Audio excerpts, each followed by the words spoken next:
Hey there everyone, and welcome back to 30 Days of Radical Acceptance.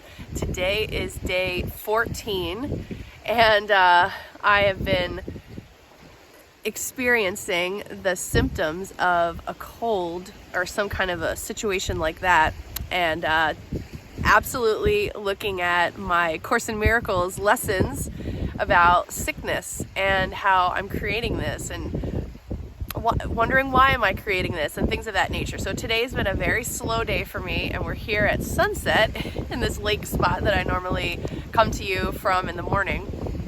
And in the Manual for Teachers, what struck me as a lesson to focus on today is 21 from the Manual for Teachers. What is the role of words in healing? And so my thought for the day that I'm proposing here is, my prayers of the heart are always answered.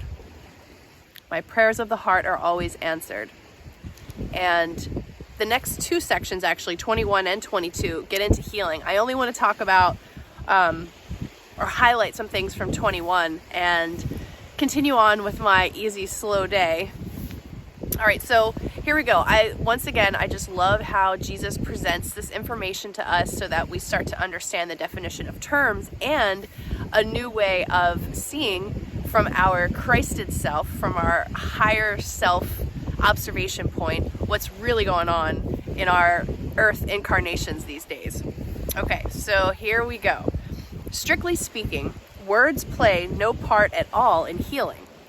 The motivating factor is prayer, or asking. What you ask for, you receive. God, and I'm just kind of picking out some phrases in here that I thought were important. God does not understand words, for they were made by separated minds to keep them in the illusion of separation. Words can be helpful, particularly for the beginner, in helping concentration and facilitating the exclusion, or at least control, of extraneous thoughts. I'd say we're in the beginner levels here, using words in our prayers. Let us not forget, however, that words are but symbols of symbols. They are thus twice removed from reality.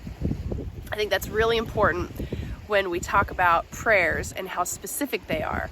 There is a line of reasoning that talks about you can have what you specifically ask for.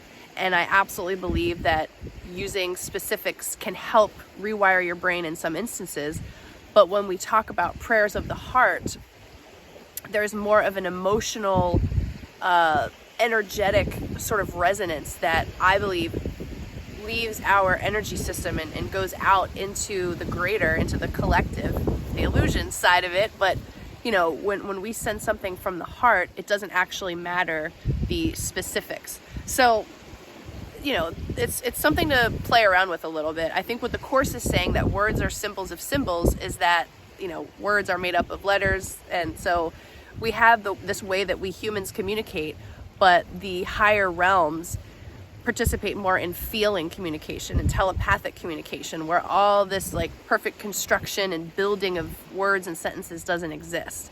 So anyway, as we move forward in our learning and these teachings, I think we start to better understand how to communicate with these heart pulses and blasts, as opposed to very specific thoughts. Okay, the prayer for things of this world, drum roll please, will bring experiences of this world. That's another thing. You can only ask for what you know with all these specifics. But if you leave things a little open-ended from the heart, then things that you can't imagine, the miracles, start to reveal themselves. It is impossible that the prayer of the heart remain unanswered in the perception of the one who asks. The sleeping Son of God has but this power left to him. It is enough. His words do not matter. Only the Word of God has any meaning because it symbolizes that which no human has symbols at all. The teacher of God must, however, learn to use words in a new way. Gradually, he learns how to let his words be chosen for him by ceasing to decide for himself what he will say. And that is a very brave thing to do. And I would say, if you're practicing your channeling, or if you're an automatic writer, maybe you write poetry that way, or just messages from the other side, that are coming to you, or if you're working with a client, working with bringing down information from spirit into this realm, you understand how to let your words be chosen. But for us on an everyday level, when we're just dealing with our interpersonal issues, we may not think that in this situation where if you're a channeler and you're not working with a client, but you're talking to your mother, or you're talking to your husband, or you're talking to, you know, whatever being in your life, that's another time for you to allow words to be chosen for you by just taking that extra breath and asking for guidance from your heart out into all that is. That's also a perfect place to practice this, that the teachers of God are less and less needing to use words in their prayers. The teacher of God accepts the words which are offered him and gives as he receives. He does not control the direction of his speaking. He listens and hears and speaks. Listens and hears and speaks.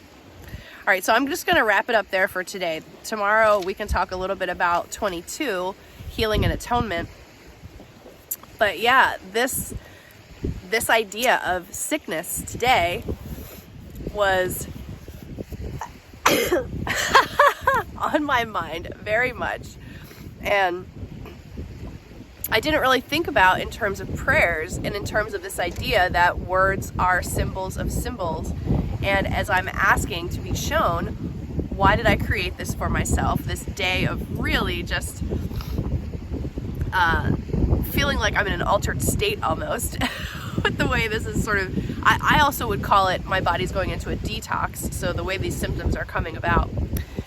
And I'm looking at the Course. I'm asking about, you know, how can I understand this? How can this teach me something? And my guidance here at the end is to listen and hear and speak. So I need to take some time in my quiet space here, watching the sunset, listen and hear and speak about what's going on with me. Please enjoy, read this section, and think about it. If you're, I know this is the time of year when a lot of people are feeling some symptoms of some, you know, so-called illness, so-called disease. What's going on? How is that manifesting in your life? What is it showing you? Can you go beneath the form with this? And the prayer that I'll be speaking today is, my prayers of the heart are always answered. My prayers of the heart are always answered. I'm trusting that I've created this experience for myself. For some reason, I'm going to learn from it, and I hope that you learn from your created experiences too. Have a beautiful day, and I'll see you tomorrow.